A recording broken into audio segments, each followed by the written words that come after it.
All right, Quentin, here we are for episode 16 of the Nervous System Training Podcast. Thanks, everybody who's been following along. Yeah, we've been getting more and more subscribers. It's exciting to see everyone watching. Like, comment, subscribe. We appreciate it, and it helps us keep it rolling. All right, so today we're going to dive into a few different things. I'd say the broad focus is going to be how to incorporate nervous system training as a trainer with clients. But we'll dive into specific techniques kind of on the micro as we go over Okay. that macro.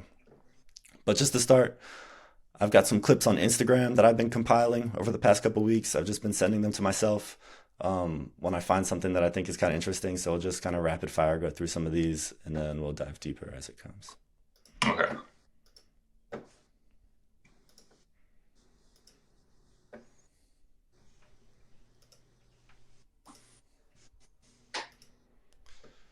All right, nervous system training, rapid fire. All right, actually, let's do this one in this order. This is a video I saw a long time ago. This blows my mind. I may have even shown you this before. I can't remember. This is one of those ones that I've probably spent over an hour watching this. I don't think it's fake. That ain't real. You don't think it's real? No, man. Come on. Like, look at his feet. Like, where is he stabilizing from? It's not real, man. It's a Michael Jackson shit.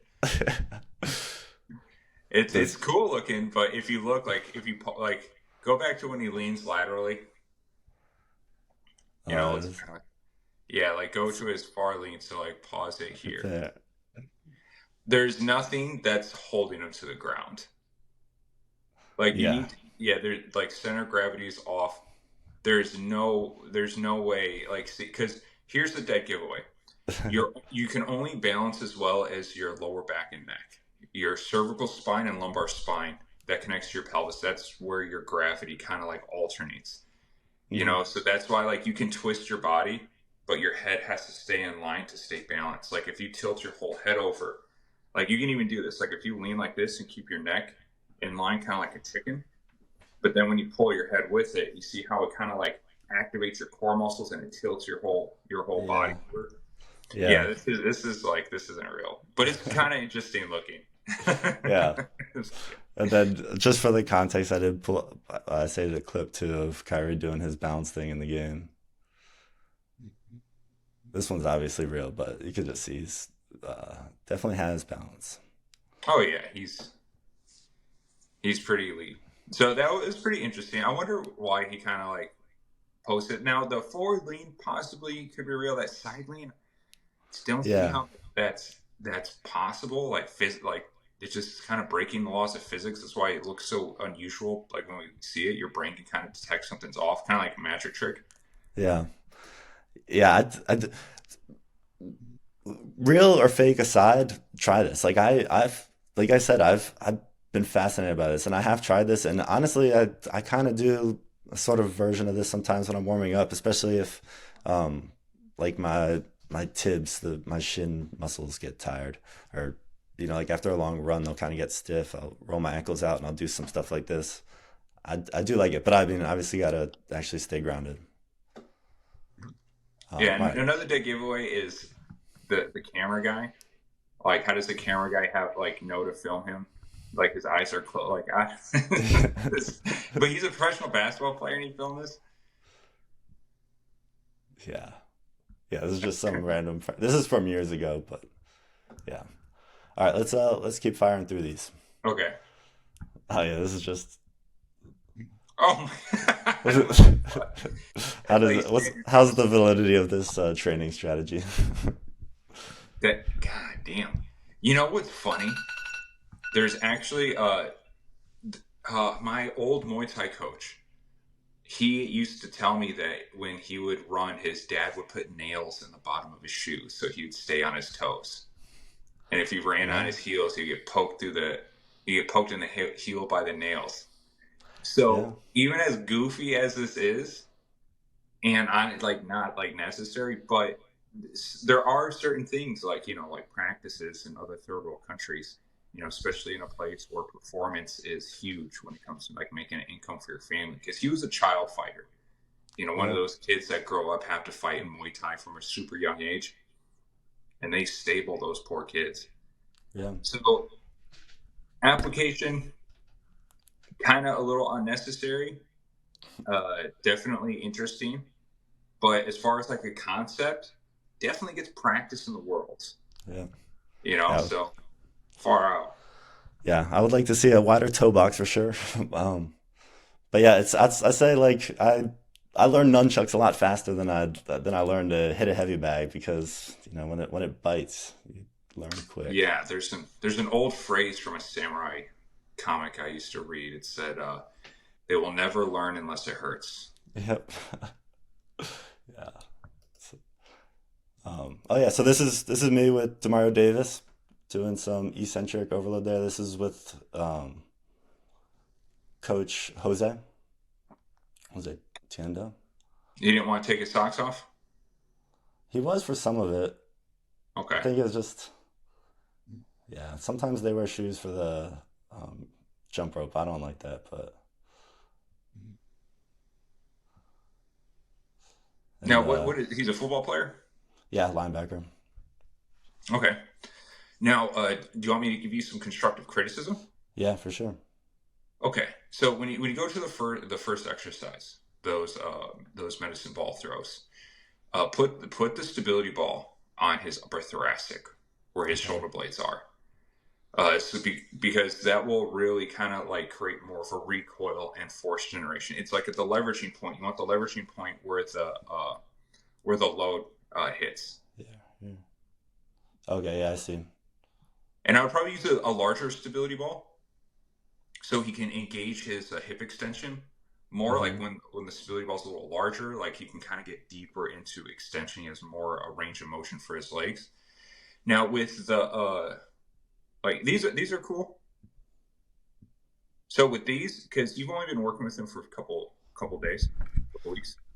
Yeah, a couple of weeks, and really, I'll say Jose's the mastermind. I'm there to provide insights and some of the exercises I come up with. Some of them I work with Jose on, but yeah, it's Let me ask you this: the jumping with the ankle weights, is that yours or Jose's? that was a combination. And Jose's calling out. There's calls on that too, which you can't hear it here, but there's like crossover. There's two different crosses with the footwork. Yeah. So first, I would not use the ankle weights, especially if he's not very well integrated into the system. Hmm. And you can still see he is lacking some elastic quality. Like Yeah, he's a little stiff. You can kind of see like his pop off the ground is a little slow. Like and he gets really tight in the upper body. Like he needs more ball work training. Like he's yeah, still like he's getting like real stiff. You can see him bracing, and his foot coordination isn't very well refined. You always want quality over quantity. So if I have an athlete we're trying to do a coordination drill, speed drill like that, if I'm noticing a breakdown in coordination that they're sort of keeping up, I would digress it hmm, and refine the pattern.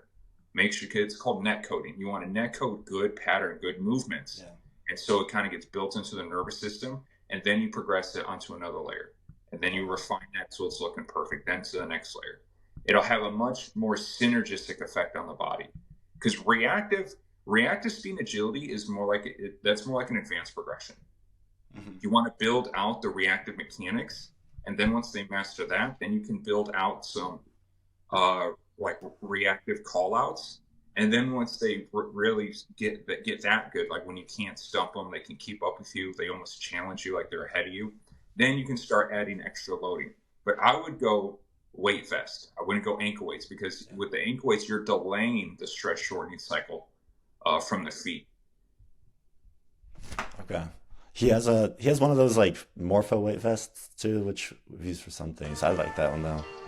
Yeah, I would wait for him. He needs to clean a lot of that up before you can put it on a weight Yeah, vest. And honestly, like I don't even think a weight vest would be 100% necessary because he's already super strong and powerful. Like he's pretty maxed out. What he needs is like more refined movement, more coordination, more soft quality. hmm,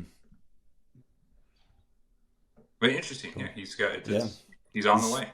yeah he's Oh, f- and with the f- medicine ball, have your hands right here. So as soon as you throw up, you can catch it, and you're throwing that fucker down on him.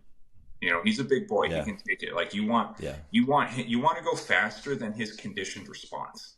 Yeah. You want to start like sprinting downhill. You kind of want to overspeed the nervous system. With that, just in general, I like that theme. I would say that conceptually, what the goal there is to overload the eccentric portion. But then just to kind of turn this into like the more macro, how to program, like how do you think of that type of programming? Like, are you trying to focus on the concentric? Are you like on a macro level? Are you going from the quicker stuff to the heavier stuff to the like I'll say when I started being a trainer, I had a I'm NASM certified, pretty straightforward training protocols, and what I always did is I organized it from the highest injury risk to the lowest injury risk. So there'd be a warm up, get everyone ready to go, and then I would start with the heaviest lift, like if we're doing squats or deadlifts, something like that. I'll do that first. That was what I considered the highest injury risk, and then after that, there might be something like whatever the most explosive thing they do with a lot of these clients. I wasn't doing anything plyometric, but there might have been like clap push-ups for the more advanced, like something like that, and then we'd go into the more like accessory work or whatever. Um, and so like we've got these different elements in the nervous system training. There's the fast twitch stuff. There's the rhythm stuff. There's the isometrics. There's the exercises that are focused on the eccentrics. Um, from a macro level, how are you thinking about organizing these exercises? Okay. On you know, Yeah, that's a really good question, and I really struggled with this for a long time. Now how you want to organize your training session? Let's just use a 2 hour block training session. That's a more appropriate time block for like a really advanced athlete, or if you can do it. So you always want to start with the modalities and the qualities that are going to get the highest return on investment first when the nervous system is in the right spot for it. So when I had my 2 hour sessions when I was working with like college pros or high school, always start with balance.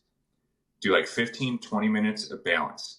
You want to work the balance while the nervous system is most fresh.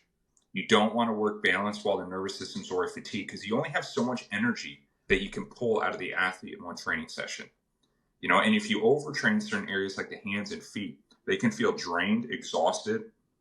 Autoimmune response can start like freaking out on them. They can have trouble with sleeping, hot sweats at night, stuff like that. So so balance first. They're working balance pipes, they're working slant boards, they have the most amount of energy. And also in the beginning of the session, you want to catch engagement. This is more like psychology for the athlete. And if you start with heavy strength, then you just burnt out a ton of motor fibers that you could kind of like utilize. The central nervous system, is already gassed. The adrenal system, it's already kind of fired up.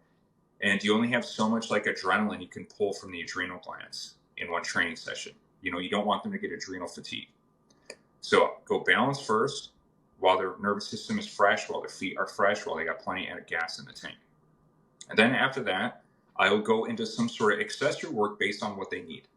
So if they got like major imbalances, they got overactive muscles, quad, glute dominant, whatever it is. Maybe they got thoracic imbalances, flexibility issues. We're addressing those. I'm spending about 15-20 minutes addressing that. And if they don't have a lot of stuff, we'll do like some activations. Do like clamshells with an elastic band, getting the glutes fired up, doing some pelvic tilt hip bridges, having the athlete lock into posterior pelvic tilt, because that's how your pelvis wants to lock in when you're doing speed movements, doing different hip bridge variations, trying to build in a more synchronized pattern with the pelvis, glute activation, or we'll do like some serratus movements, if they need help with the shoulder blades. So I want to get those accessory works out of the way, and that starts putting electrical stimulation and blood flow into those spots that aren't well communicated with. You start priming the weak areas, because now the central nervous system, like when you start to push stimulus into an area, the body's going to start communicating with that area in the form of electricity and fluid. That's what physical therapy is. And so if you have more electrical signal, is a little bit more refined, think of it like warm-up reps. it kind of creates a more neurological pattern for those muscles to start getting engaged, and it has more fluid and it has more blood flow. And so now when you go into heavier activity, that connection is already being established and it's going to get recruited, whether it's like a serratus, a shoulder blade imbalance, overloading of the TFL, it needs more work. The glute medius needs to be more activated, whatever, right? Towel crunches is another accessory made with their flat-footed. We want to get like some fluid built up into the feet so the tissue has more fluid, becomes more elastic. Then after we do those kind of accessory works, then I'm going into ball work training methodology. And I'm hitting them hard with the ball work. Now, on an advanced athlete that's been in the system, we can get a lot of ball work done in 20 minutes. Like I'm hitting them with one after another, after another, after another. We're just flying through it. They're doing like kickbacks, oblique twists, whatever it is saying. If it's a leg day, we're doing lower body ball work. If it's a core day, we're doing core ball work, upper body, etc. And I'm also leaning it towards the ball work movements they're struggling with. So if they can't do rotational kickbacks very well, it's like, damn, man, we got 20 minutes of rotational kickbacks. You're going to get it right today. Because that's the sign of imbalance, weakness, and miscommunication with certain muscle groups. Can we actually, just as an aside, can we real quick go into rotational kickback, since I've been struggling with that one? Can we real micro dive into that and then macro jump back out? Yeah. So when it comes to rotational kickbacks, everything is about foot pressure. Foot pressure is key. You want the athlete to push hard into the ball with the foot, and the athlete needs to feel pressure on the foot. It needs to start teaching the foot to start detecting pressure. A lot of people's feet don't know how to detect pressure well because shoes have been deadening those nerve endings. So you got to reactivate them. So you start in the beginning. So your foot is on the ball and one leg is on the side of the ball, right? You want to pull up an image of rotational kickbacks? Yeah. Yeah, maybe we can find something. And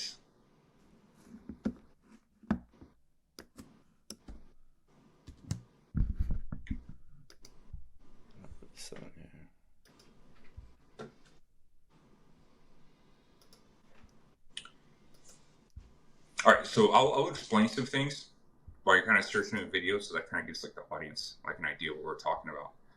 But the purpose of rotational kickbacks is to redevelop proper internal-external rotation. There's a lot of muscles that run underneath the glute max. They call it the deep six, internal-external rotators, and a lot of those muscles easily get stuck, severely undertrained. A lot of them could be short or long, and that can also create restrictions. And if there is a ton of miscommunication, if those are really undertrained, that can really compromise the ACL and PCL when it comes to like running, cutting, overloading the body in different directional patterns. So what you want to do with the rotational kickbacks is you want to start inside foot pressure on the ball. And sometimes I just have them worry about one leg, because one leg is supposed to swing over to help it twist, the other leg swings back.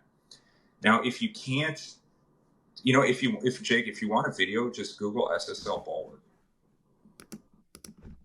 It'll pull up a video for you.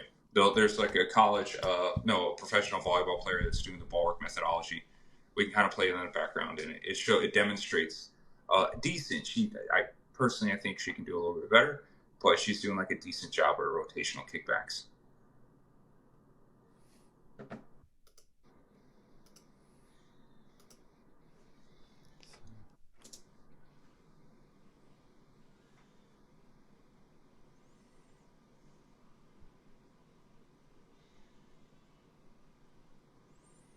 Any luck you've seen it?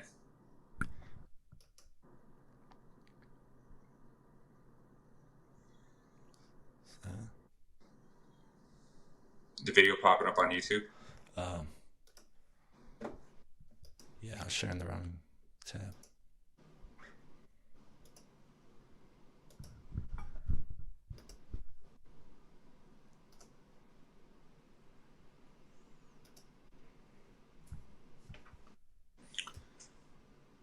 Okay, so there's the regular kickbacks.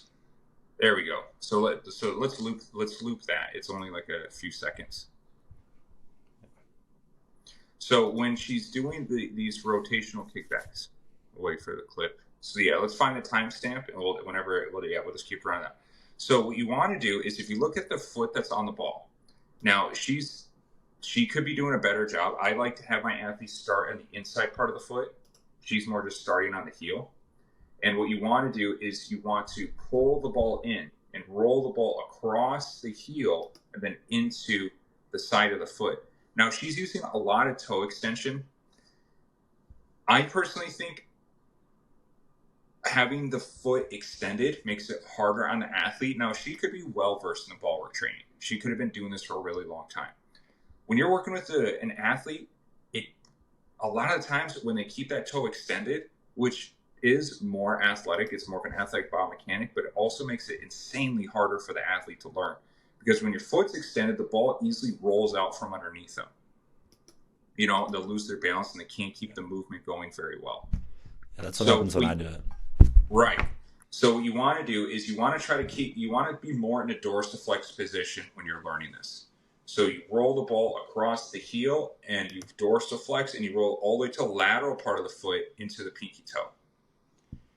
And then you kind of just twist your pelvis over. So pause it here. Can we go back a few seconds? Right there. Yeah, so keep going until our leg is fully extended. Yeah, so about right there. Okay, so you see her foot that's on the ball. I like to have my athletes more dorsiflex during the learning process because that creates more of a kickstand for them. Also, you should have your head down because when you pull your neck up, that really engages your core muscles, and that could you'll end up like shrimping, like in jiu-jitsu. Now she's probably more advanced, more experienced. The more familiar you are with the movement, the more you master it, the more you can kind of get away with some of these things. But for beginners, you want to keep the head down. And when you're on the side like this, I like to have my athletes make a hard contact with the ball. Now, the reason for that is because it turns out that the fascia gets hyper-stimulated and more elastic when it feels that vibrational impact. With her, she's just kind of pausing before ball contact. So I like to have that, and that also creates an eccentric shock into the leg, right? Fascia responds from eccentric recoil. And then when she kind of pulls it back, you're going to pull the ball back in, going into internal rotation, rolling across the heel, extending the leg into the inside part of the foot. Because I also want to get those secondary muscles that help with internal rotation, the adductors and those other deep six muscles. I can't remember off the top of my head. But that's really the key, understanding where your foot is on the pressure. Once you have that down, then you can start swinging your leg over, and that's going to help rotate your pelvis and twist. Now, another way to do this is do this in slow motion. Just go through the movement like real slow, feeling the ball with your foot. And a lot of this is teaching your nervous system how to kind of accept the feedback, rotating all the way to the pinky toe, keeping the foot dorsiflex, straightening the leg out, and then the leg swings back over, go on the other side. It's swinging over, and they're kind of going in sync with each other, rotating all the way to the midfoot, the instep, into the big toe, extending the leg. And internal, external rotation, this is like lateral direction change. You see it with football players where they'll like jump one way, jump another way, and then cut into a direction. And it's a very undertrained muscle group. Now, I just started working with an NFL player, and he's going on the 8th day of doing the ball work training. And he told me that he never realized how dysfunctional his hips are. He can barely do a lot of these ball work movements. And he told me, it's like, man, I never realized how quad and calf dominant I am. Like, my hamstrings are not working good. My hamstrings and my glutes are not firing properly when I'm doing some of these movements. One of my legs is burning out just just one hamstring on the lateral side is burning out, while the inside hamstring I can't even feel. So this ball work is really good for helping you detect certain imbalances, certain muscle groups that aren't firing properly. And this guy's in the NFL. He's like a veteran lineman. I think he's going on his 3rd season. And never once has anyone ever tested his hamstrings or his hips to see if things were working properly. Yeah, it's the way I describe the system to people who ask is it's like a strength training system overloads weight and reps over time, whereas nervous system training overloads speed and complexity. And I think it's like in that speed and complexity overload, like for here, like the speed elements are the rate at which you're swinging the legs, and then the complexity is the balance, both with the hip bridge and on like having the stability ball as the base. But yeah, when you overload the complexity and the speed, it really makes the imbalances and the compensations obvious. Like it shines a bright light on them. Yeah, and this also highlights how sometimes sports systems, performance systems, get very codependent on technology. You know, it's like, oh, like what's the best way to figure out if your glutes are working properly, if your hamstrings, like, oh, let's put like sensors on your hips and have you do some movements, and let's see if we can connect that to like a monitor or something to see, you know, there's all these different, like this one guy was showing me his like rehabilitation machine. It's like this big expensive computer, and you plug in all these dials all over the body, and it can detect electrical frequency, what's working great, what's not working great. And I was looking at this, I'm like, wow, that's really awesome, but it's also really expensive. It's like, you know, it's the best computer to give you this information, your own fucking spine and brain. Yeah. Like all our answers are inside our body. The problem is we just don't know how to decode the signal and to take what we're feeling and put it out into a language model for other people to understand. That's the hard part. So that's what Marv understood. Like Marv's like, you know, like we don't need all this, like you don't need all this expensive tech. Your nervous system gives you this information all the time. Now, some people don't understand what these signals are. You know, just like how you don't understand why you find someone attractive, or you don't understand why certain things can be triggering when it comes to like whatever the fuck on the internet. A lot of this is just neurological behavior. Now, it turns out your nervous system is responsible for 98% of your behavior, your thoughts, and bodily functions. 98%. So the way you think, the way you act, the way you approach things, the way you feel, it's all conducted by your nervous system. It's not just free thought. And if you really think about it, thoughts just kind of appear in your mind. You don't call upon them. They just kind of show up and you try to interpret how it's making you feel. And it's all hardwired information from the nervous system. So the nervous system is running automatic, hitting you with signals. And if certain signals are strong enough, they'll come out as behavior, and you'll probably speak out that behavior in some way, turning it into action, you know, turning emotion into motion. So the point I'm trying to make is that your nervous system, how your fascia works, how your muscle groups work, how your sports action happens, all the answers are inside our body, like a mine. You just have to find a way to mine the minerals out and turn it into value.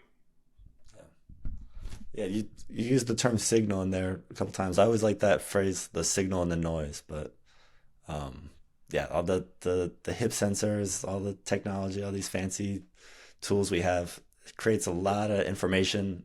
A lot of it's noise, but And it's the really, and it's slow. the It slows. signal is in your body. You know, the Yeah, signal is the in the body. signals, and it also can really slow progress, because to come up with this technology, to wait for this technology, to pay for this technology is another thing. Technology does not progress very well until it intersects with cost. You know, so when that's why computers in like the 90s were really expensive, and now computers are pretty cheap. You know, look at the iPhone; it's pretty disposable. Like we don't even salvage them; we just fucking throw them out when they're broken, right? Yeah. It's because the manufacturing technology and the cost intersected at the perfect place for the consumer market. Now, right now with this sports tech, some of these pieces of equipment cost thousands of dollars to get these sort of readings, you know, but at the end of the day, you can just bypass all that. Just get the feedback from the athlete on how things are feeling, how things are working. Maybe you can do some manual muscle testing. You know, that will give you plenty of information to make improvements now. Because that's another thing that a lot of people, not to kind of keep criticizing the industry, but I can't help but to just point out these gaps, is when you rely on your own intuition, your own neurological feedback, and the neurological feedback of your client, you can get them more progress faster, you know, and maybe because these older ways of doing things, there's not technology to create readings on it. It doesn't mean you have to default to them. Where people are very, very scared to veer away from some movements that we've been able to detect a couple numbers, a couple units of measurement on. But if you just trust your gut, the principles, and you focus on what you can see and feel, not necessarily what's always on paper, you can start creating huge breakthroughs for your athlete right away. And none of this needs to be validated by a study. It just needs to be, you just need to get the points on the board on game day. That's really what we should be focusing on. Yeah, I was telling you I wanted to check out a super cat. I drove 2 hours to see one in Alabama, and I walked in this guy's little garage gym. He had a super cat, and he had like all these functional tools. And the first thing I said is like, "What are you competing for?" Like anyone who's doing that deep into this stuff is like they are result oriented. They're Hmm. yeah. What do Um, you say? a Muay Thai. He's a retired professional Muay Thai fighter. In Alabama? Yeah, Did he have a nice decked out garage? yeah. Do you know him? I think I know. Maybe. His name was Brian. Did he have a isokinetic machine too? That's the one with the With like mat. like yeah, like the big super cat that's like air Yeah, resistant. He yeah, did? Yeah, yeah, I know him. I know him. Yeah, yeah. He trains people out of his garage. He's really into like ninja warrior stuff too. He's got a bunch of yeah. obstacles in his backyard. I didn't see his backyard. I just saw his garage, but it was pretty cool. I trained on his super cat for a while, and he had the functional patterns thing with the like Oh, the the pulley thing. yeah, that thing is pretty cool, honestly. And then he had like those center bells and some steel clubs and stuff. I like the setup a lot. Yeah, I think I know what you're talking about. Yeah, he's like I think it is Ninja something on Instagram. He went to one of the seminars at Speed of Sport back in the day. Yeah, his equipment was all um sports science lab. I mentioned Nick Curson. He mentioned Nick Curson. Yeah, So yeah, yeah, I think I know. Actually, I was thinking I was messaging him last month, asking him how much he's selling that ISO for. He said 4,000. I'm like, bro, 4K for that ISO, man? Like that's. yeah, I'm the only one that's gonna buy this shit. Let's be honest. Like, come on, give me two. I'm driving out there. Give me two. Like, you're not gonna find someone else that's gonna yeah, want it. yeah, Anyway, I got to message him back. But that's like the rotational kickback. So going back to the topic at hand, that we yeah, kind of like deviated, where we're talking about what a session should look like. Where yeah, we already established we're going to be doing balance, right? We're going to do 20 minutes of balance. Then we got some accessory work, that's going to match like generally what the athlete needs based on like assessment process or what you're seeing. And then we go into some ball work training methodology.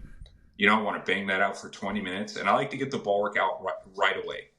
And now in the beginning of working with an athlete, they're probably just going to be doing balance and ball work like a majority of the time, probably like an hour and a half. We're just working that because you need to get the neuromuscular efficiency up. You need to get the fascial hydration, the elastic qualities into the body.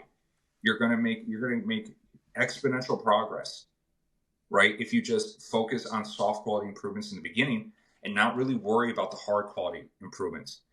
Now, the ball we're training, the balance, that's going to give them better qualities to handle the strength and plyometrics later.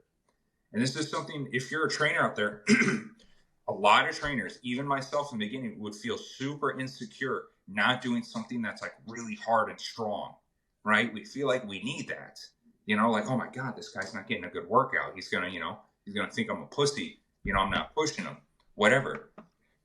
Less is more, quality over quantity. It seems counterintuitive, but get the feet developed. And this could be a 2-week process. Focus on training the shit out of the feet. Get them good at the balance pipe modalities, like 20 minutes of balance. And then the remaining hour and a half, 45 minutes, just work their ass on the ball work. Make it look crispy. Get them looking perfect. That's going to improve their overall functionality. That's going to make them move better on the field, move better on the court. Doing back squats and Zercher squats does not mean they're going to move better in basketball, right? Like that's just going to give them some output. That's going to improve their overall, strength and power and durability. But that's not going to win a game in a week, right? You got to think about that. You got to think about what's happening in game. They need to win. That's what's going to get them into college. That's what's going to get them big contracts. So soft quality for like 2 weeks, balance and ball work. make it look perfect, demand a lot out of your athletes. Do not let them get away with half-ass ball work. If they struggle with it, be like, do it again. Keep working on it. If they complain, be like, listen, this is not hard to do. If you can't do it, maybe you're not quite the athlete you thought you were. Don't be afraid to challenge them. They're used to challenge stuff their whole lives. Make them earn it. Then, once they're moving better, the neuromuscular efficiency is developed, the elastic quality is developed. Then we are going to start incorporating some speed and agility training, some low-level plyometrics, some more advanced ball work, some jump rope conditioning. Mostly getting the ability to absorb and recoil force from the knees down. I want that like tight and springy, and I want those tendons thick.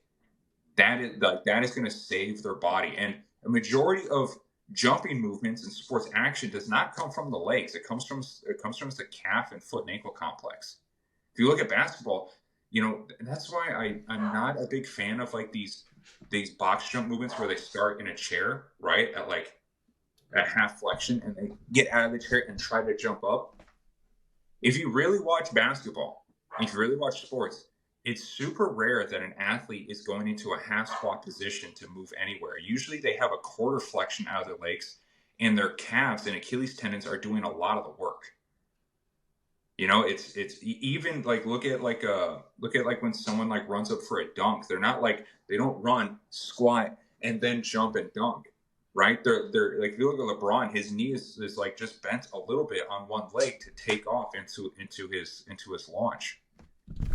Yeah, it almost looks like the higher jumping the athlete, the shorter their squat is into the jump. Right.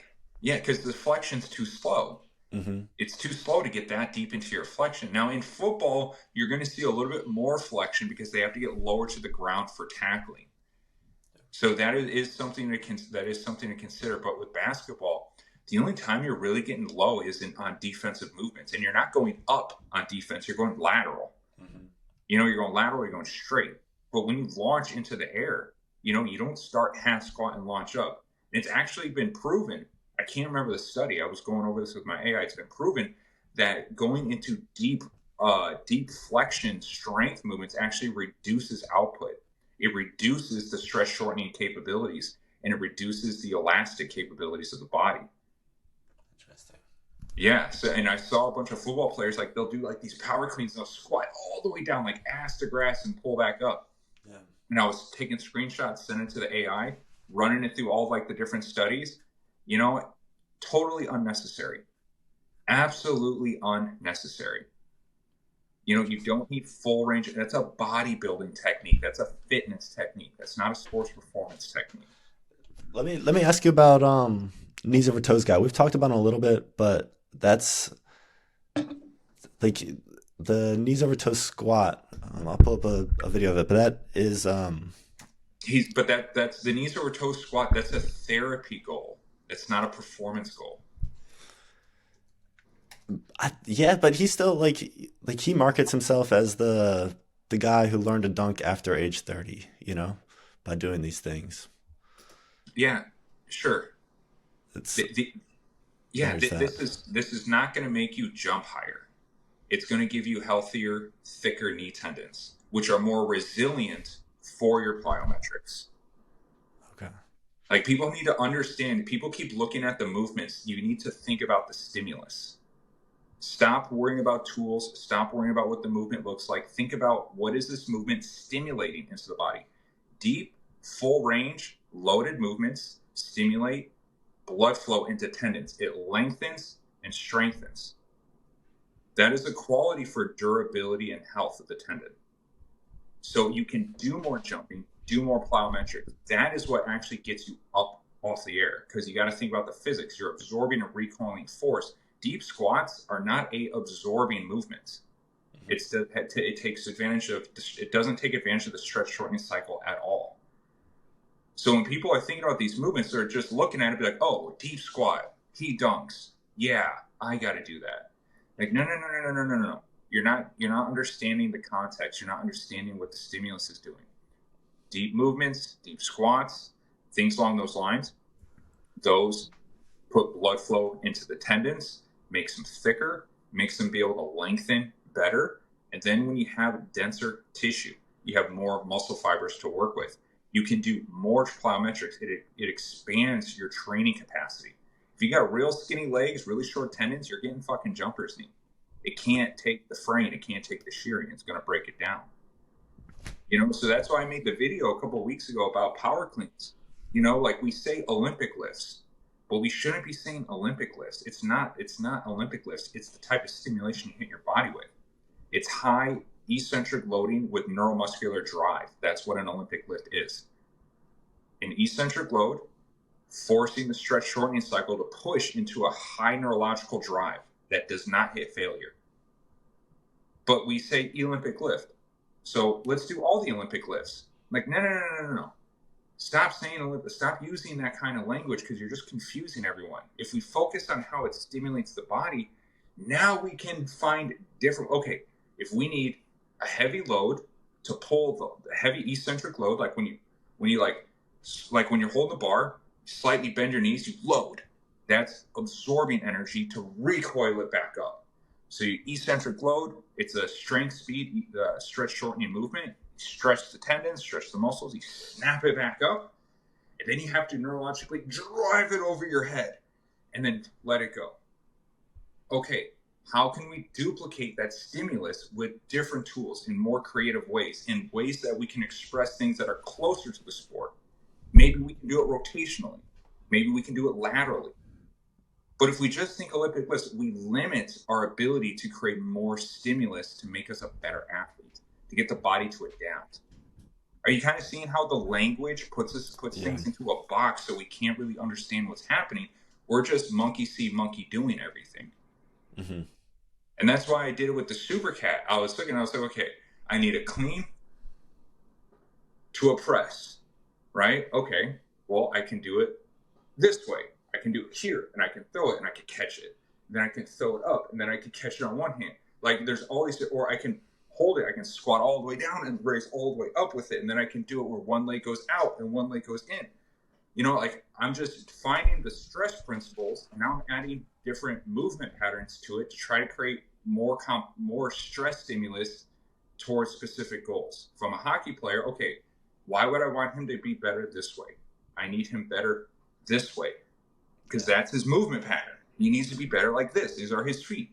Okay, so instead of having his feet like this, I'm going to put one foot on the super cat, one foot off the super cat, and then he's going to jump, switch to the other foot. Jump, switch to the other foot. Let's take it a step further. Now I want to add more neurological drive because he also needs healthier shoulders. His hockey player's shoulders suck. So now when he jumps, he's going to jump, drive that up, and then load it back down. So he's incorporating his arms. So it's a full open chain movement now.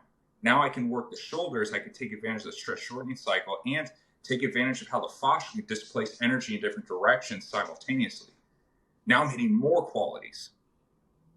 It's like, see, this is why I don't like these names that we're using in the current sports training system, because it blows apart creativity. It blows apart experimentation. As much as we're coaches, we need to become scientists again.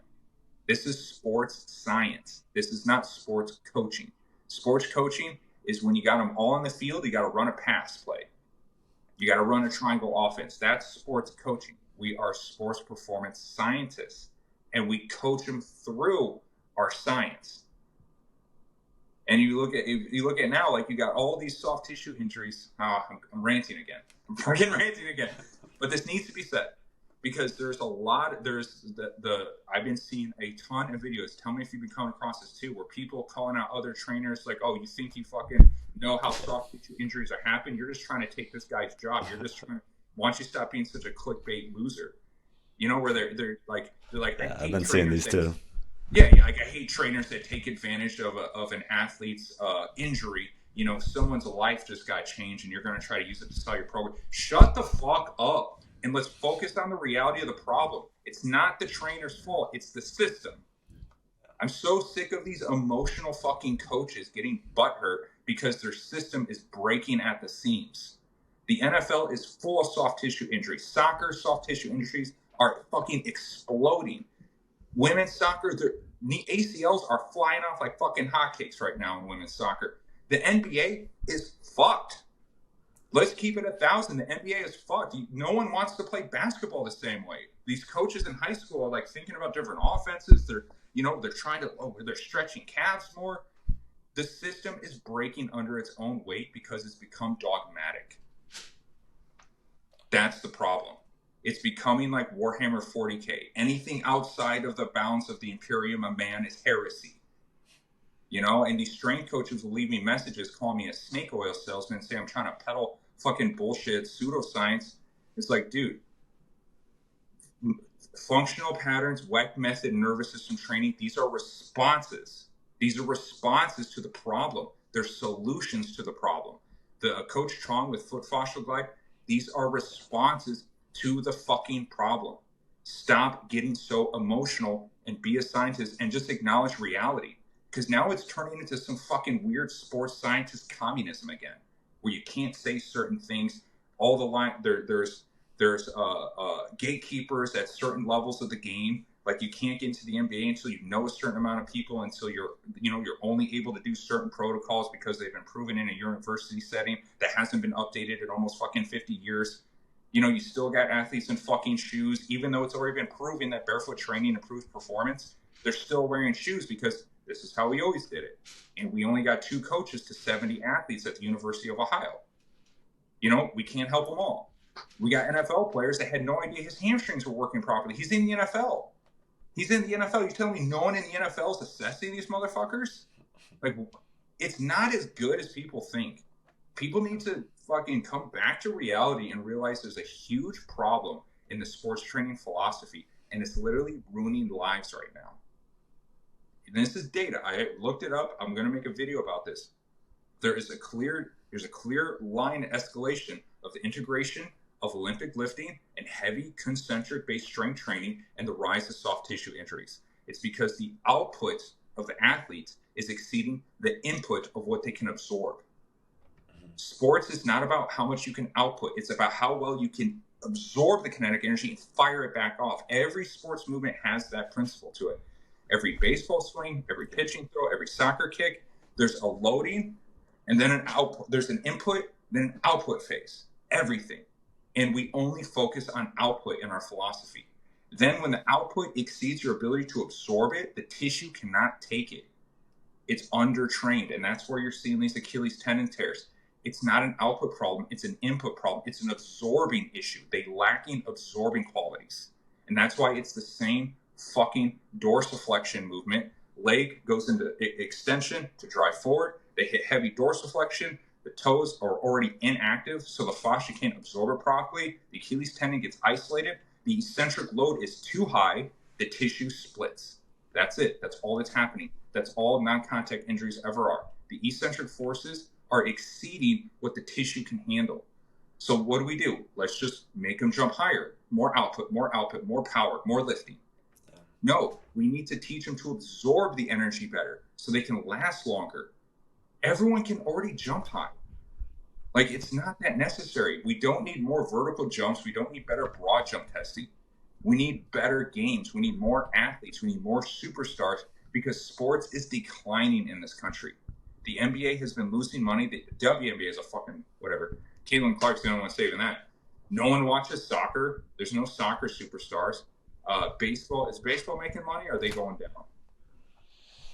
They're paying people, but I think the ratings have been going down. They changed the rules a couple years ago, and that seemed to Well, that's another improve thing. engagement. These rule changes across the board to try to drive in more exciting games. Like, you didn't need these rule changes in the 80s and 90s because you had superstars, you had performance, you had these game changers. Now we're trying to manipulate and twist these games to try to make it more exciting to sell tickets, right? And to me, that's totally ass backwards because now you're doing it at the expense of your superstars. It's the athletes, it's the performance that drives it, not the points. Who cares if like both teams are scoring 120 points per game? We need Michael Jordans again. We need freaking Dennis Rodmans. We need Shaquille O'Neal's. We need Allen Iverson's, who also is an athlete who never lifted weights, that moved, jumped faster, moved better than everyone on the court because of his nervous system. Yeah. Just FYI, if people think it's not real, it's a clear example.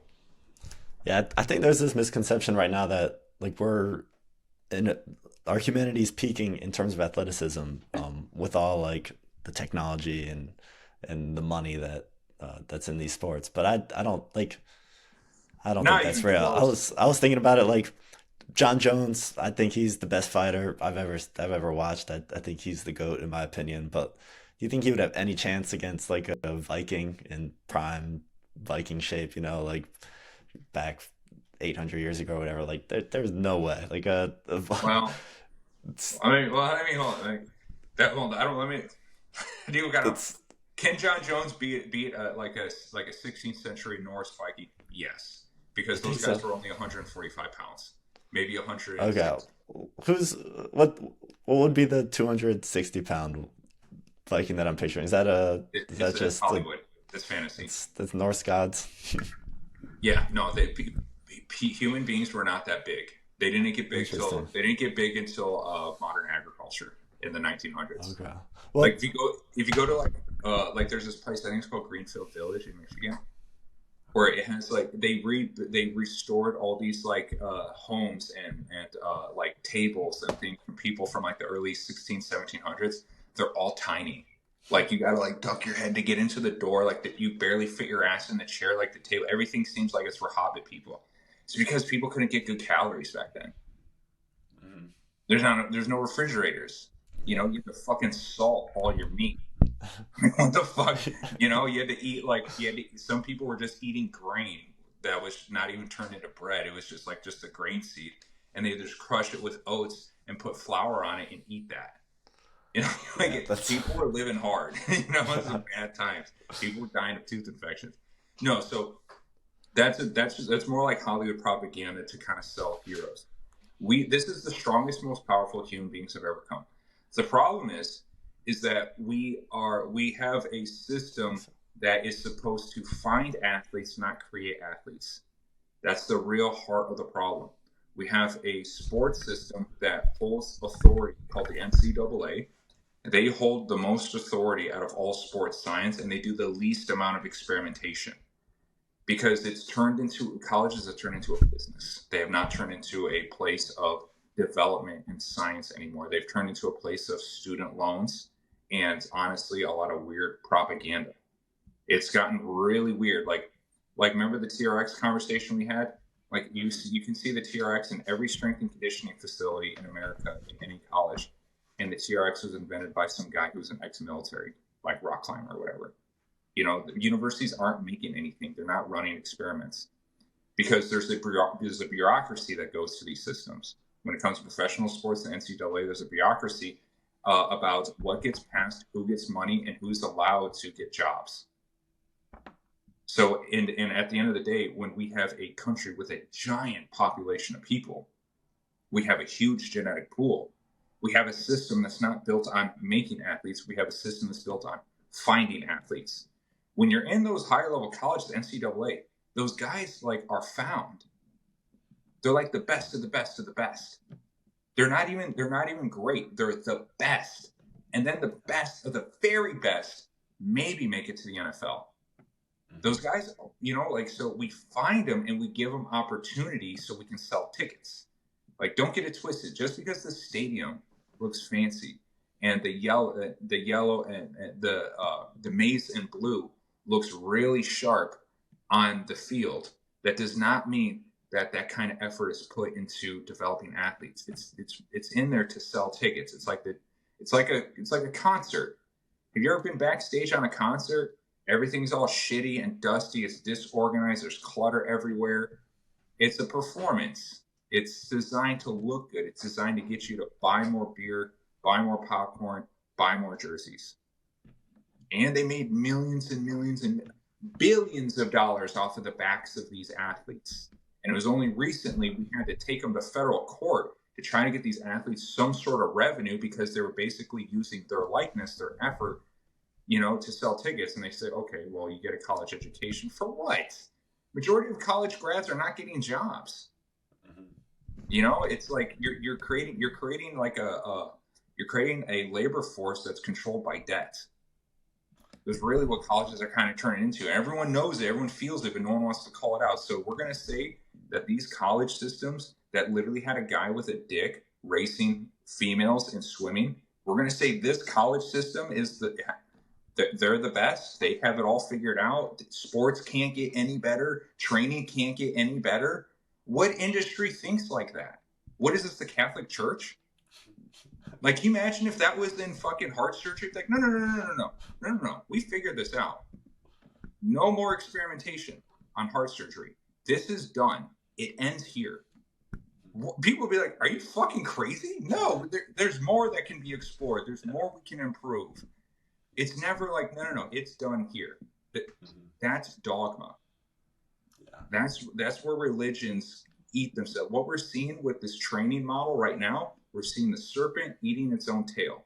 You got all these strength coaches that are CSCS certified, that are made a living off of back squats, Olympic lifting, and the old conjugate method. Everyone thinks conjugate method is so fucking old. It's never been updated. They've invested so much money. They're in so much debt to learn this information. So it becomes a part of their identity.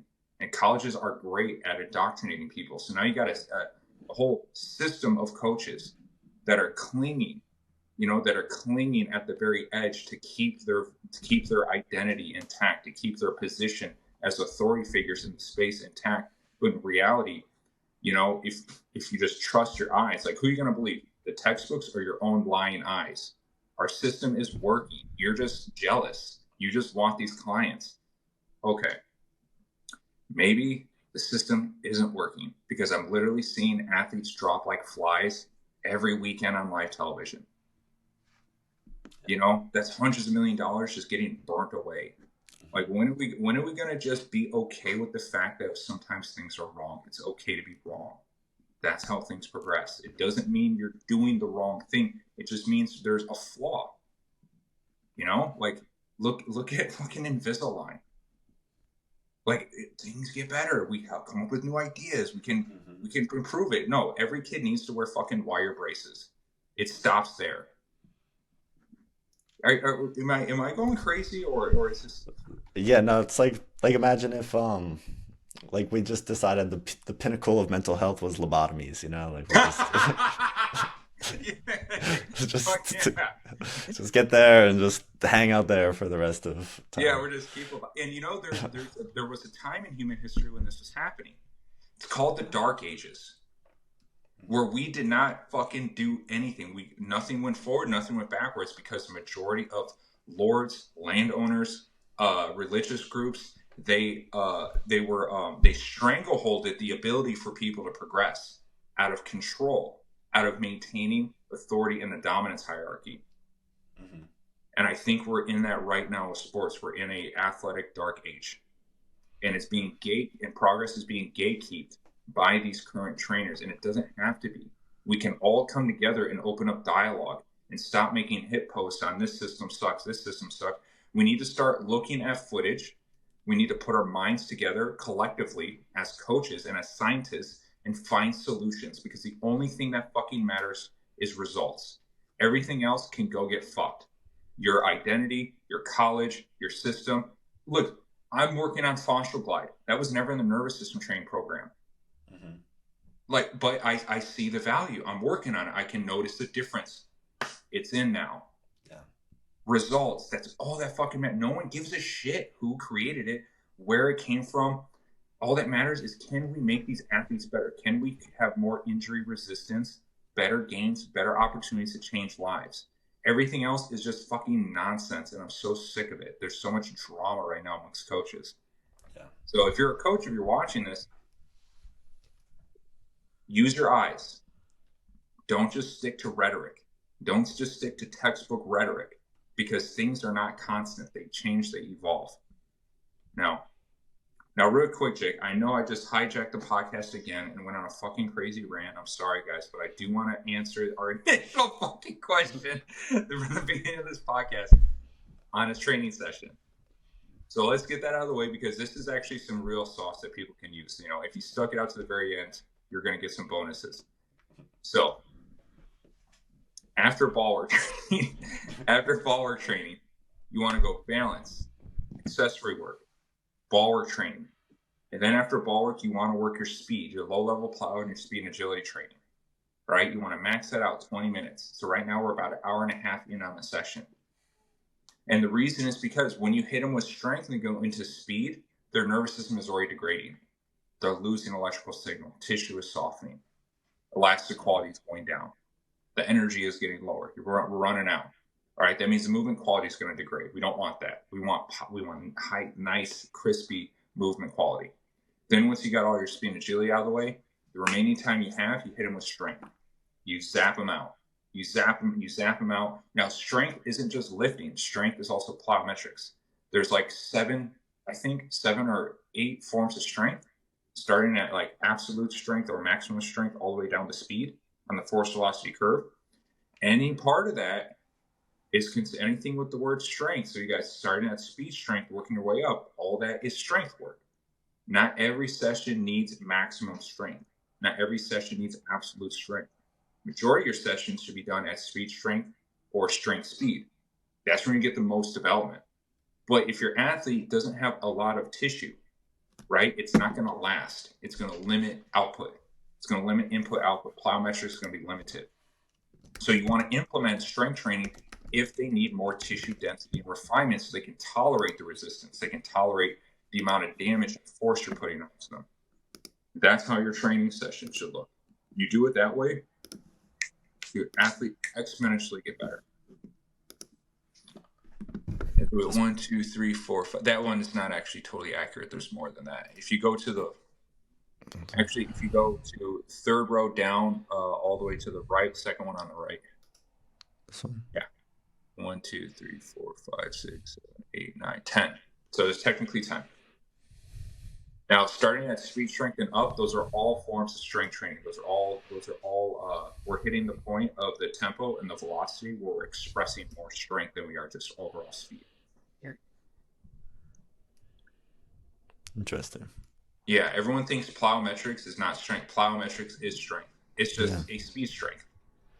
And then Olympic lift is more like a strength speed, slightly going into the one above it. What's the one above it? I can't remember off the top of my head. This one's blurry. So you got from the knee, from the mid thigh. Oh, does that just have modalities in it? Yeah. Okay, just click on the one with the yellow and blue. Just next over it. That's like I use that model a lot because it really helps define it. So if you go 1, 2, 3, 4 rows down, like third or second picture to the right, you see blue. No, keep going over to the right. Yeah, that one. Oh, you passed it. Yeah. This one? Or this one? That one. Yeah, that one. So every trainer, you need to study this thing. This holds the majority answers. So you got overspeed, you got speed, strength, speed. You got maximum strength, and you got maximum. What does it say? Isometric strength. Yeah, that's cool. Yeah, I work a lot of maximum isometric strength on my strength work because you can do a lot of that with like the position holds. You know, like if the athlete needs some hypertrophy, we'll do it, but it depends on where they're at in their season. It depends on what the requirements are. Like if they're in soccer or basketball, I'm not fucking around with hypertrophy. Like they don't need that much mass. They need more acceleration and elastic recoil. But yeah, this is where it's everything in red, those are all forms of strength. You want to work that at the end of your session, you know, and then by the time everything is spent. More like insights of like the nervous system training, because I was talking about working the first 2 weeks, working the ball work. Also, you got to implement therapy. This is another area that a lot of trainers kind of fall short on, is their physical therapy skills are heavily lacking. Guys, physical therapy is free on the internet. You can look up routines for everything, you know, and it's just slow, medium burn, light movements to encourage more electrical and blood flow into certain muscle groups so they're working better. That's all it is. That's all therapy is. Electrical signal and fluid. You got to stimulate that. You know, you got to do it to medium burns. You don't want to go deep into heavy burns or into failure. It's going to start to degrade. It's going to could agitate the injured tissue more. I really like this website, HEP to go. It's free Sure. physical therapy resource. You can type in adductors, you can type in scapula, and whatever you're trying to work on, or you can be more general. You can type in shoulder, wrist, whatever it is, and Hmm. it'll give you a bunch of exercises. I always sort by, I forget if it's most popular or whatever they call it, but whatever's the most used ones. And it's like open source, so any physical therapist can upload their exercises, and then you can just see which ones get downloaded the most. And Yeah, yeah, and if you look, if you study how the principles of physical therapy are working, you can invent your own fucking yeah, movement. Like yeah, guys, like therapists do it all the time. There's new different ways to do it. I saw a guy like bouncing like a basketball on a wall like this to try to get some blood flow in his UCL. yeah, For baseball players, like you can invent things. Like there's no like this is the way. yeah, This isn't the Mandalorian. You can just invent things, and if you get the right principle, medium burns, blood flow, whatever principles you need towards the goal, bam, you just create a yeah. physical therapy routine.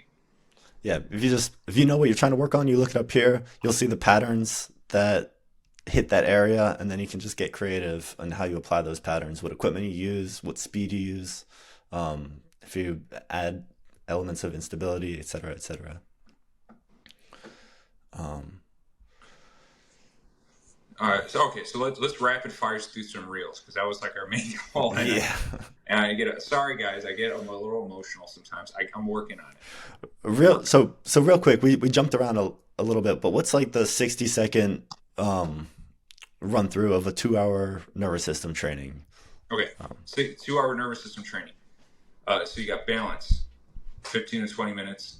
Activations, probably like 10 minutes to be honest. For activations, small movements, accessory movements, reverse flight bands, like internal rotation, stuff like that. Then you go into ball work training. All right, 20 minutes ball work training, working it hard, pushing the speed, pushing the athletes. I also like to create some conditioning out of the ball work. It's a very good way to condition the athlete's nervous system. And then after that, so we're about 20 minutes, 30 minutes, another 20 minutes, so we're about 50 minutes in.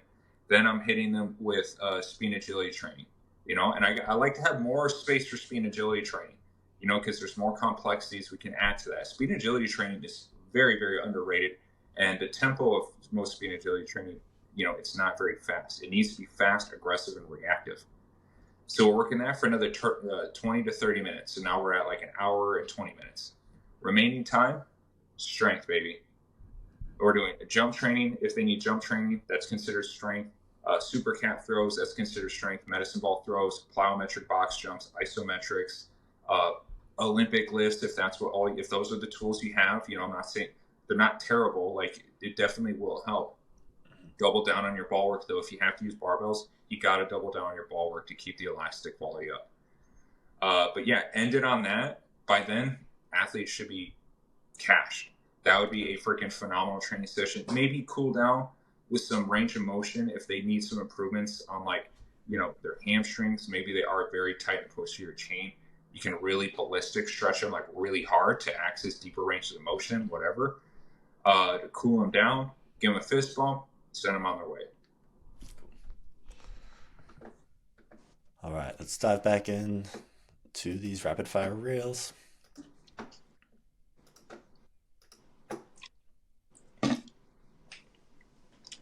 Oh yes, this. Did you Oh see this? god, yeah, this fucking loser, bro. This cracked me up. This reminded me of I can't remember. Several episodes ago, we had a video of LeBron lip peeping Yeah. after he flopped. Dude, flopping in MMA is fucking out of control. Yeah, I How I dare thought you? that when I saw that first slide that was like he faked getting knocked out. I was like, come on, he's a fighter.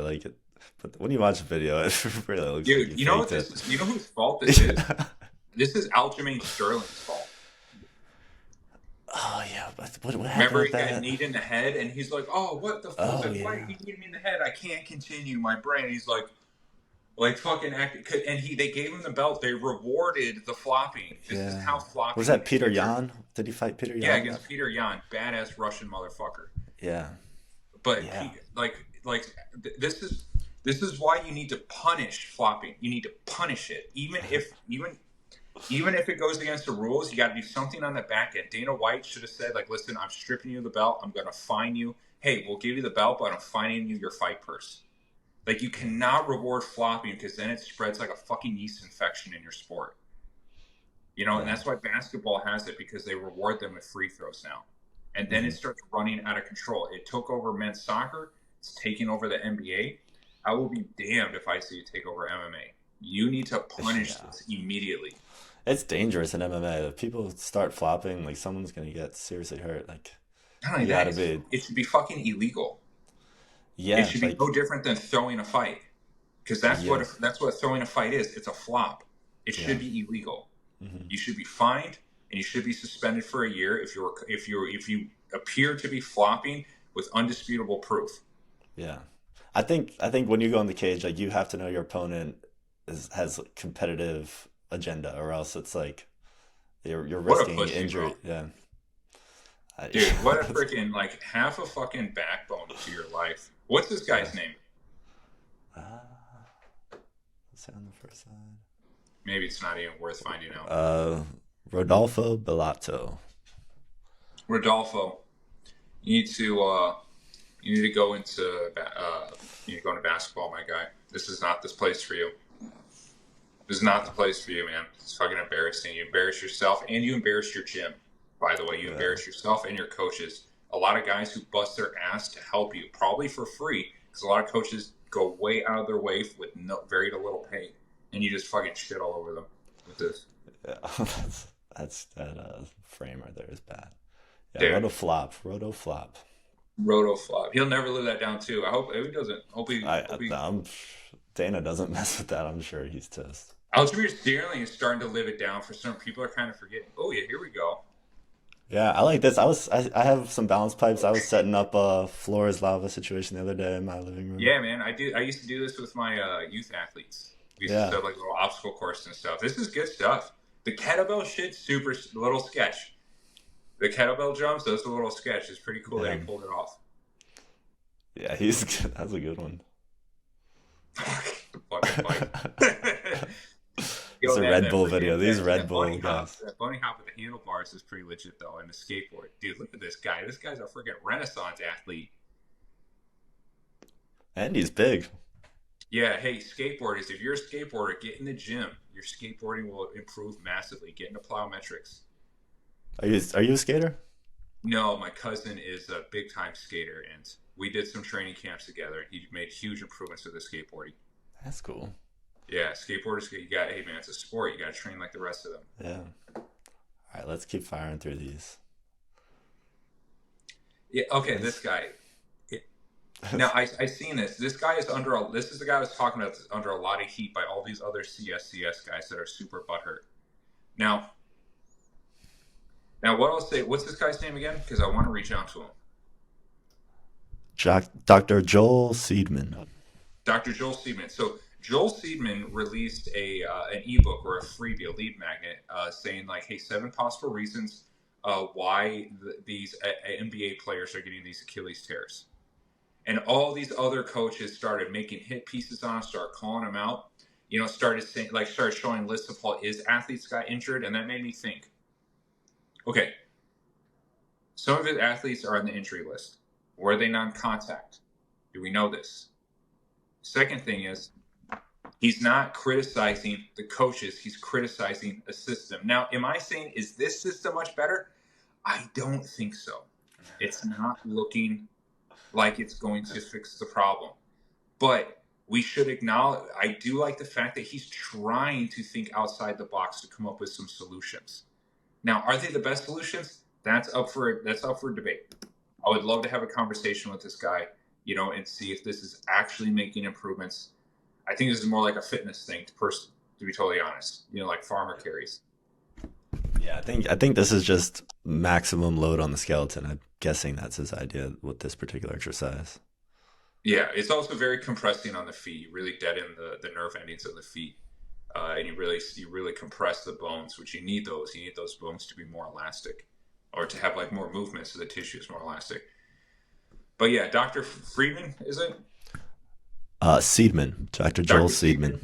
Yeah, Dr. Seaman, if you're watching this, man, let's get on a call. Let's talk about this. Let's create some dialogue. Let's do the one thing these fucking coaches never want to do and talk about solutions and possible reasons why.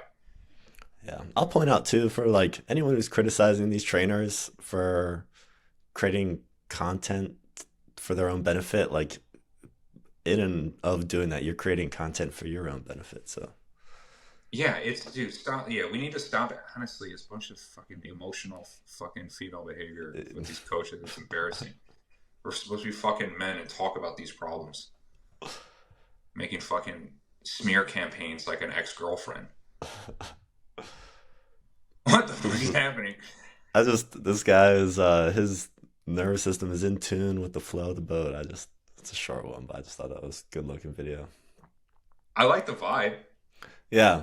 And I will say too, like a lot of the nervous system things have that rhythm, like the ball work when you get it going, it's very rhythmic, like Yeah, that's the only way to speed it up, but you end up feeling the flow like that. yeah, man. It's like we can. It's like the training system has like rhythm. It's like there's a lot of different layers that you can just teach your body without you having to think about it. Yeah. Just naturally understanding rhythm. Okay, what else do we got? This is kind of like that other one. What are those? Those ping pong balls? I thought it was golf balls. I can't even tell. Golf And balls? it looks like something else. It might just be cotton ball. I can't tell what it is, but I hope it's not a something hard. for I hope it's not a golf ball because you're gonna accidentally drive that heel down like on accident. That shit could seriously hurt your heel. yeah. But yeah, this is old Muay Thai shit, man. They would do stuff like Yeah. this. Or like the Thai coaches would Oh, it's freaking load eggs. it. It's eggs. Okay, they're eggs. That's good. I like That's that. Yeah, that's smarter. Smarter than golf balls. I'm glad they thought about this. Yeah, sure. That's one way to do it. Now, here's the problem that not every technique with your striking needs to be on your toes. Some techniques you want some flat-footedness to go into toe extension, Hmm. right? So this could throw off your pattern. I would say I love where their heart's at. They just have the wrong modality. Just get on the slant board like 10 minutes a day, it'll do it for you. And you can focus on your fight IQ, more than trying to keep on your toes. But I like where their heads are at. I like it. Yeah. They're trying to come up with solutions. This is what we need. We need more experimentation. We need more creativity. Oh yeah, I saw this. The This is scene where this wild. fox can outmaneuver this falcon was freaking awesome. See how here we go. Just Biomechanics people, nature and biomechanics, we're just animals. We run into the same principles. If you watch this fox, super skinny, super elastic, lots of speed, did you see that fox, hop? he'll load and then recoil kinetic energy. That's all sports movements are, loading and recoiling kinetic energy. Like, yeah, man, this was cool. I remember watching this and I was like fucking moving with the foxes, like, oh, get it. Yeah. Yeah. He's all tendon. All tendon. Yeah. Yeah, so that's all you need. If you look at the fastest animals in the world, they're not muscular; they're tendony. Yeah. Yeah, got a little bit there. He kind of got his. I think he got him in the ear. I think Yeah, he freaking pierced it. He got him an ear piercing. yeah, he got him when he wasn't looking. Yeah, fucking birds, man. Yeah, I like this. I was doing Yeah. some of this. I've been experimenting with stuff like this. I didn't know David Weck was doing it, but yeah, I've been doing different movements. I need to find a way to. It needs a resistance band around the pelvis to drive eccentric force Oh down. yeah, that's cool. The only thing missing. I don't have a way to rig it up yet. Yeah. That's a good No, but I idea. like it. I like it. Yeah. Oh yeah, Oh yeah, you got Brian McGinty. this is some of the coolest ball work, pipe work Now, I've now seen. I'll say this: she's using PVC. There's two types of pipe. There's two types of plastic pipes you can use. There's a type of black plastic that's hard to come by, Hmm. and there's the white PVC. To do this on white PVC is so much fucking harder than on the black pipes because PVC is heavier. To move that, I still can't get that one-legged shift. I can't do it that well. Yeah, this girl is really, really Yeah. twitchy, really reflexive. Yeah, I would try to emulate some, especially that single leg roll. She only got a few. That is very difficult. I tried doing that. I almost fell, like hard. Well, really, what you have to do is you have to like learn the technique and then just hit it hard and you got to just keep them there. Just keep Yeah. working it harder, faster, push it faster, faster. It's going to Yeah. take a couple of weeks, but you'll get there. The problem is you're going to try it like 1 or 2 times. You're going to mess around, like, oh my God, this is fucking hard. And you don't return to it. Yeah. It's a good thing about Brian. Brian will force him to adapt, you know? Yeah. Yeah. Brian, I love following this page. Oh, this kind of Yeah, beating a follow dead Power horse on Plus, this one. guys. If you're watching this, follow Yeah. Power Plus. Go back to it real quick. I don't know if you saw this one. This was last week. Ooh, what happened? I missed it. It happened out of the frame. They'll put it in the frame in the replay. Lower extremity injury. Yep. Ankle? Achilles. He blew his Achilles? Yeah. Wow, and pitching? I've never seen that. It wasn't even. It's like a ground ball to the left side of the infield, and it wasn't even towards him. He just kind of like instinctively drifted over that way, coming out of his. I don't know why. What? It was after pitch? Yeah, it was just. I think viewing it on the web browser cuts off the edge. Wow, I wish I could see like the full thing. Interesting. This could also be maybe something that's kind of preconceived. Like if you have like a strain, something along those lines, Yeah. you know, like if your tissue gets compromised, it doesn't always have to be from sports action. You know, there's Yeah. one coach did say something that I would kind of agree with, that you don't always know what's going on with the athlete. You don't know what happened in practice. You don't know what happened on their way home from work, you know, or they're chasing their kid around. Like maybe he stubbed his toe, or he's got turf toe, you know, and that's throwing off the sequence. It's not to put, like, you can't put all the blame or all, you know, every single injury is directly related to what they were doing in the weight room. You Yeah. can't always do that. But you do also have to understand that it is the largest common denominator. Yeah. So fascinating, man. That's unfortunate. Yeah, it's tough one to see. Oh yeah, I Oh, thought yeah. this was a good isometric. Yeah, a little potentiation activation. What's the potentiation mean? Potential. So potentiation activation is you push into a overcoming isometric, try to recruit as many motor fiber units as possible, get fluid into the tissue. And so then when you go into action, you have more muscle fibers recruited. The nervous system will repattern that with your punching technique now. And he's doing it for a peak set. It looks like he's understanding peak set philosophy. I wonder if he watches my shit. Yeah, I thought this was a great video.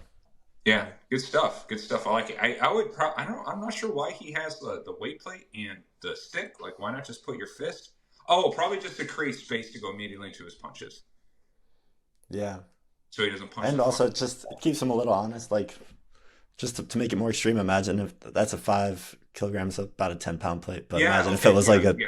imagine if it was Yeah. a 35-pound plate. Like you'd really have to. Good call. Good call. Yeah. I like it. I'm stealing this. Yeah. Who's this guy? This is Pavel Kickboxing. Pavel.kickboxing. We'll pull up his page. Follow Pavel Kickboxing. Follow guys. Pavel. There we go. Yeah, follow these guys. Follow them. Everyone follow, like his stuff. Support good content. Yeah. Is he fighting Rico Verhoeven? See that? Or are they Yeah. just- What's the? No, I think they're just boys. Yeah, Rico's a badass, bro. This guy's a fucking giant Dutch kickboxer. Yeah. Jeez. That dude is thick. Yeah, old Rico. All right. What else we got? Let's see. I got about That 10 was- more minutes. Let's keep That was the firing. last one. That was the last That one. was the last one? Yeah. All right, good stuff. I like it. Yeah, this was fun. Yeah. Jake, you gotta put like a thing, like, you know how stand-up comedians, like when they're going too long on stage, like they get hit with a spotlight. Yeah. There's Sounds some a rap. sound You gotta give me a effects. light, bro. You gotta I gotta, reel me in. You know how I get, man. I get a little emotional. Yeah. Yeah. On one hand, that is the point of the podcast. On the other hand, we You gotta like do keep something some. like this. You gotta like Yeah. like We'll, give we'll, me. we'll make a game. I'll look at. I know there's a way to add sound effects. Maybe I can. I'll press the sound It makes effect it, button. Yeah. yeah, like a cat meow or something like that. Do Feel do Tony. do do do do Yeah, do do. sometimes, guys, sometimes I don't like to land the plane until it runs out of gas and I just fucking crash that fucker in the landing strip, man. It's I got to work on that. We're gonna work on this together. We're gonna be yeah. fast. Well, that's hour-long content is that's part of the fun. I was there. Some people have come out. Some people have told me they kind of like when I fucking go off the rails, a little Yeah. bit because it doesn't feel like they're sitting in class, just Yeah. learning sports science. Yeah. If you want something concise, go watch the reels. Yeah. All Um, right. but yeah, everyone sticking with us. Thank you. Like, comment, subscribe. Happy 4th of July. I forgot to mention Happy at the 4th of end, July. but I noticed halfway through you're on brand for today. Oh We're yeah, recording this on the we got 4th. fun stuff planned out. Yeah. But yeah, good stuff, guys, and we will be back next week.